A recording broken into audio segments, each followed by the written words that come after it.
పచ్చని పొలాల మధ్య ప్రశాంతంగా ఉండే ఒక పల్లెటూరు.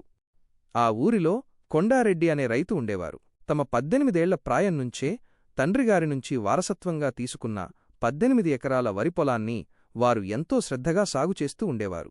కొండారెడ్డిగారి శ్రమకు ఎప్పుడూ కొదవలేదు, కాని ఫలితం మాత్రం నిరాశనే మిగిల్చేది. వారి పంట తరచూ 2 ప్రధాన సమస్యలను ఎదుర్కొనేది. ఒకటి, అప్పుడప్పుడు వచ్చే నీటి కొరత లేదా గంట కొరత. రెండవది, వరి మొక్కలలో టిల్లర్ కౌంట్, పిలకల సంఖ్య తక్కువగా ఉండడం.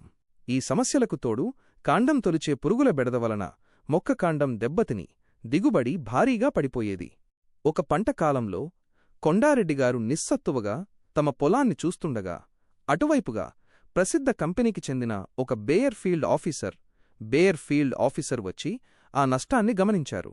ఆ అధికారి వెంటనే కొండారెడ్డిగారి వద్దకొచ్చి ఆత్మీయంగా మాట్లాడారు. కొండారెడ్డిగారు, మీ టిల్లర్ కౌంట్ సమస్యకు మరియు కాండం తొలిచే పురుగుల బెడదకు మా కంపెనీ నుంచి కొత్తగా వచ్చిన ఒక అద్భుతమైన ఉత్పత్తి ఉంది. అదే బీకోట అని ఉత్సాహంగా చెప్పారు. కొండారెడ్డిగారు అనుమానంగా చూస్తుంటే బేయర్ అధికారి దాని ప్రత్యేకతను, దాని వెనుక ఉన్న శాస్త్రీయతను ఇలా వివరించారు. ఈ బీకోట ఒక వినూత్న ఉత్పత్తి.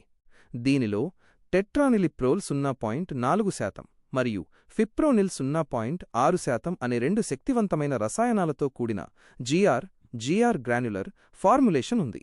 ముఖ్యంగా ఈ ఫార్ములేషన్ కాండం తొలిచే పురుగులపై సమర్థవంతంగా పనిచేస్తూనే ఆకుపైన కాకుండా మొక్క కాండం స్టెంపై నేరుగా పనిచేసి పిలకలు రాకుండా అడ్డుకునే శక్తిని తొలగిస్తుంది.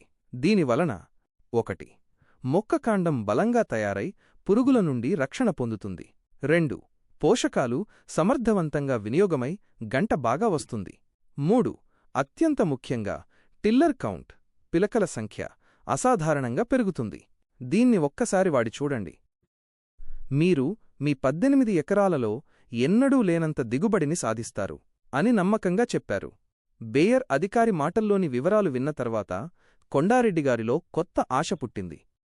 వారు వెంటనే బీకోటాను తమ పొలంలో వాడాలని నిర్ణయించుకున్నారు.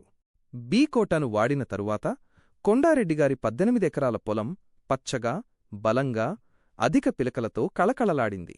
ఆ పంట దిగుబడి కొండారెడ్డిగారు ఊహించిన దానికంటే ఎంతో ఎక్కువగా ఉంది.